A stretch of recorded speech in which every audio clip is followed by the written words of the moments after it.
بسم اللہ الرحمن الرحیم۔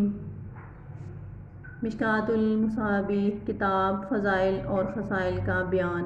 باب نبی کریم صلی اللہ علیہ وسلم کی بعثت اور نزول وحی کا بیان۔ حدیث نمبر 5840۔ ترجمہ۔ حضرت عائشہ رضی اللہ تعالی عنہا سے روایت ہے کہ حارث بن ہشام رضی اللہ تعالی عنہ نے رسول اللہ صلی اللہ علیہ وسلم سے دریافت کرتے ہوئے عرض کیا، اللہ کے رسول، آپ پر وحی کیسے آتی ہے؟